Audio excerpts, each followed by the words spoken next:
नमस्कार दोस्तों, स्वागत है आपके अपने YouTube चैनल परफेक्ट स्टडी पर। आज है 21 दिसंबर 2020 और 21 दिसंबर 2020 के करंट अफेयर के इंपॉर्टेंट क्वेश्चन हम इस वीडियो में डिस्कस करेंगे।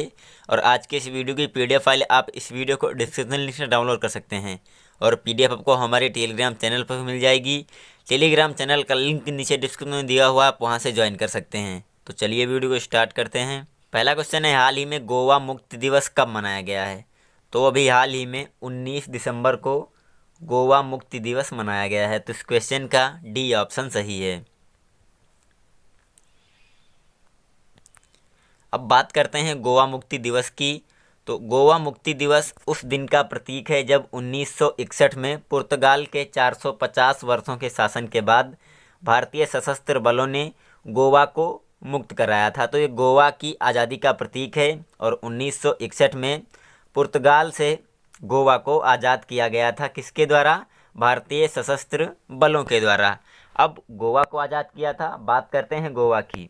तो गोवा की राजधानी है पणजी। गोवा के राज्यपाल हैं भगत सिंह कोश्यारी और गोवा के मुख्यमंत्री हैं प्रमोद सावंत। अब ये इम्पोर्टेंट डे वाला क्वेश्चन है। तो अभी तक दिसंबर 2020 में जितने भी इम्पोर्टेंट डे मनाए गए हैं सारे मैं आपको एक सीक्वेंस में रिवाइज कराता हूँ। तो 1 दिसंबर को मनाया गया था विश्व एड्स दिवस।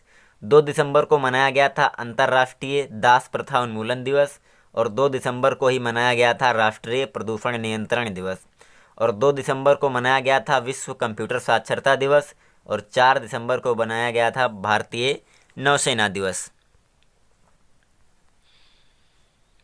उसके बाद फिर 4 दिसंबर को एक और मनाया गया था अंतर्राष्ट्रीय बैंक दिवस। 5 दिसंबर को मनाया गया था अंतर्राष्ट्रीय वॉलंटियर दिवस और 5 दिसंबर को ही मनाया गया था विश्व मृदा दिवस। 7 दिसंबर को मनाया गया था इंटरनेशनल सिविल एविएशन डे यानी अंतर्राष्ट्रीय नागरिक विमानन दिवस और 7 दिसंबर को ही मनाया गया था सशस्त्र सेना झंडा दिवस। 9 दिसंबर को मनाया गया था अंतर्राष्ट्रीय भ्रष्टाचार विरोधी दिवस और 9 दिसंबर को ही नरसंहार के शिकार और इसके पीड़ितों की गरिमा और इस अपराध की रोकथाम का अंतर्राष्ट्रीय दिवस भी मनाया गया था। 10 दिसंबर को मनाया गया था विश्व मानवाधिकार दिवस और 11 दिसंबर को मनाया गया था यूनिसेफ डे और 11 दिसंबर को ही इंटरनेशनल माउंटेन डे भी मनाया गया था और 12 दिसंबर को मनाया गया था अंतर्राष्ट्रीय तटस्थता दिवस और 12 दिसंबर को ही अंतर्राष्ट्रीय सार्वभौमिक स्वास्थ्य कवरेज दिवस भी मनाया गया था।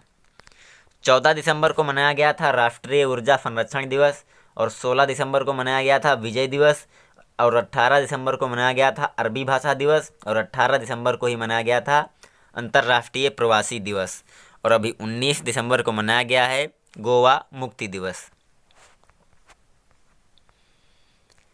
अगला क्वेश्चन है, हाल ही में जारी हुए ह्यूमन फ्रीडम इंडेक्स 2020 में भारत को कौन सा स्थान मिला है? तो अभी हाल ही में ह्यूमन फ्रीडम इंडेक्स 2020 जारी किया गया है।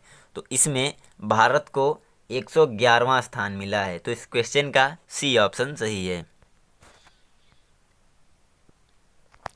यह इंडेक्स दुनिया भर में नागरिक, आर्थिक और व्यक्तिगत स्वतंत्रता के बारे में जानकारी देने के लिए जारी किया जाता है। किसके लिए जारी किया जाता है? नागरिक, आर्थिक और व्यक्तिगत स्वतंत्रता के बारे में जानकारी देने के लिए। और इस सूची में बात करें, इस सूचकांक में, तो पहले स्थान पर न्यूजीलैंड है, दूसरे स्थान पर है स्विट्जरलैंड और तीसरे स्थान पर हांगकांग है।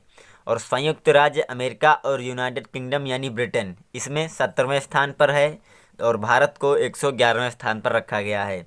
और इस सूची में सबसे लास्ट स्थान पर है सीरिया। सीरिया को सबसे आखिरी पायदान पर रखा गया है।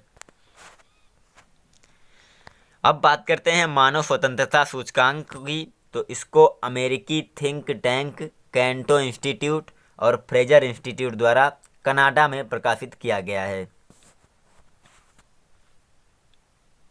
अगला क्वेश्चन है, हाल ही में एडीबी और भारत ने किस राज्य में बिजली परियोजनाओं के लिए $300 मिलियन के ऋण समझौते पर हस्ताक्षर किए हैं? तो अभी एडीबी और भारत ने उत्तर प्रदेश राज्य में बिजली परियोजनाओं के लिए $300 मिलियन के ऋण समझौते पर हस्ताक्षर किए हैं। तो इस क्वेश्चन का डी ऑप्शन सही है। अब ये समझौता किस लिए हुआ है? तो ये समझौता हुआ है उत्तर प्रदेश के ग्रामीण इलाकों में बिजली की सुविधा पहुंचाने के लिए और बिजली के आधुनिकीकरण के लिए यह श्रीलंका समझौता किया गया है। अब एडीबी ने किया है यह समझौता, तो बात करते हैं एडीबी की। एडीबी की फुल फॉर्म है एशियन डेवलपमेंट बैंक और एडीबी की स्थापना हुई थी 19 दिसंबर 1966 को। एडीबी के अध्यक्ष हैं मासात्सुगु आस्कावा और एडीबी का मुख्यालय स्थित है मांडलुयुंग, फिलीपींस में। अगला क्वेश्चन है, हाल ही में किसे यूएनईपी द्वारा young champions of the earth चुना गया है? तो अभी हाल ही में विद्युत मोहन को यूएनईपी द्वारा young champions of the earth चुना गया है। अच्छा, यूएनईपी द्वारा चुना गया है तो बात करते हैं यूएनईपी की। यूएनईपी की फुल फॉर्म क्या है? United Nation Environment programme.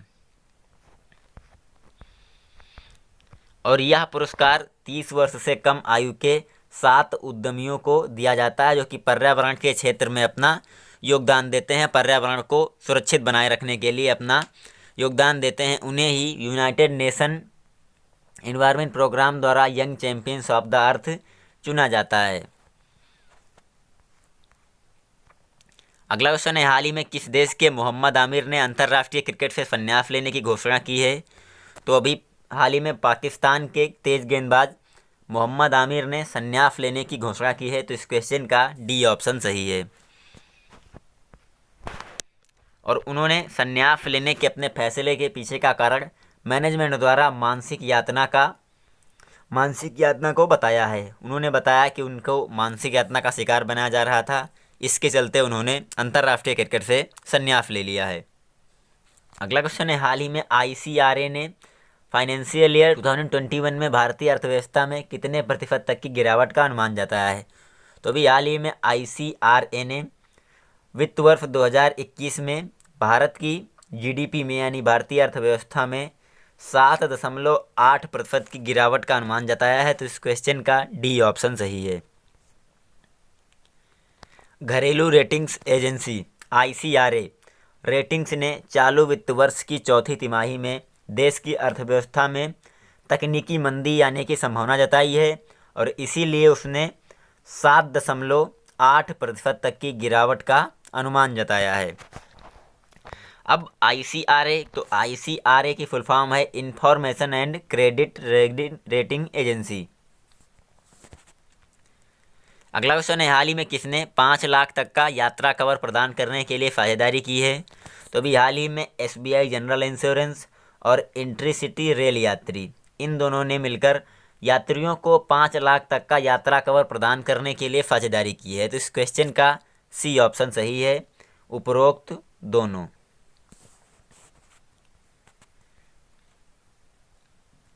यह साझेदारी रेल यात्रियों को उनके टिकट पर 5 लाख तक का यात्रा बीमा प्रदान करने के लिए साझेदारी यह की गई है। अब बात करते हैं एसबीआई जनरल इंश्योरेंस की, तो एसबीआई जनरल इंश्योरेंस के सीईओ हैं पीसी कांडपाल और इंटरसिटी रेल यात्री के सीईओ हैं मनीष राठी। अगला क्वेश्चन है, हाल ही में किसे Global Visionary of Sustainable Business and Peace पुरस्कार से सम्मानित किया गया है? तो अभी हाल ही में रतन टाटा को Global Visionary of Sustainable Business and Peace पुरस्कार से सम्मानित किया गया है, तो इस क्वेश्चन का बी ऑप्शन सही है। दिग्गज उद्योगपति रतन टाटा को फिलिस्तीनियों सहित क्षेत्र में स्थिरता और शांति को प्रोत्साहित करने वाले नवाचार को बढ़ावा देने के लिए Indo Israel chamber of commerce द्वारा सम्मानित किया गया है। किसको? रतन टाटा को। किस लिए सम्मानित किया गया है? तो फिलिस्तीनियों वाले क्षेत्र में इन्होंने स्थिरता और शांति को बनाए रखा था और सौहार्द को बनाए रखने का प्रयास किया था, इसीलिए इन्हें Indo Israel chambers of commerce द्वारा सम्मानित किया गया है। अगला क्वेश्चन है, हाल ही में किसने मर्चेंट के लिए 24/7 आरटीजीएस मनी ट्रांसफ़र सुविधा लॉन्च की है? तो अभी हाल ही में पेटीएम ने अपने मर्चेंट के लिए 24/7 आरटीजीएस मनी ट्रांसफ़र सुविधा लॉन्च की है, तो इस क्वेश्चन का ए ऑप्शन सही है। और यह सुविधा कारोबारियों को, कर्मचारियों, विक्रेताओं और साझेदारों को थोक और जल्द पैसे ट्रांसफ़र करने में सक्षम बनाएगा। अच्छा, पेटीएम ने शुरू किया है तो बात करते हैं पेटीएम की। पेटीएम का मुख्यालय स्थित है नोएडा, उत्तर प्रदेश में, और पेटीएम के संस्थापक और सीईओ हैं विजय शेखर शर्मा। अगला क्वेश्चन है, हाल ही में CAS ने कहा कि बैडमिंटन खिलाड़ी फू कूने पर 2 साल का बैन लगाया है। तो भी हाल ही में CAS ने मॉरिशस की बैडमिंटन खिलाड़ी फू कूने पर 2 साल का बैन लगाया है। तो इस क्वेश्चन का सी ऑप्शन सही है। Court of Arbitration for sport ने मॉरिशन की बैडमिंटन खिलाड़ी केट जेसिका फू कूने पर डोपिंग नियमों का उल्लंघन का दोषी पाए जाने के कारण 2 साल का प्रतिबंध लगाया है, और इन्होंने पानी की बोतल में ड्रग्स ले लिया था, जिसके कारण इन पर 2 साल का प्रतिबंध लगाया गया है। अब बात करते हैं CAS की।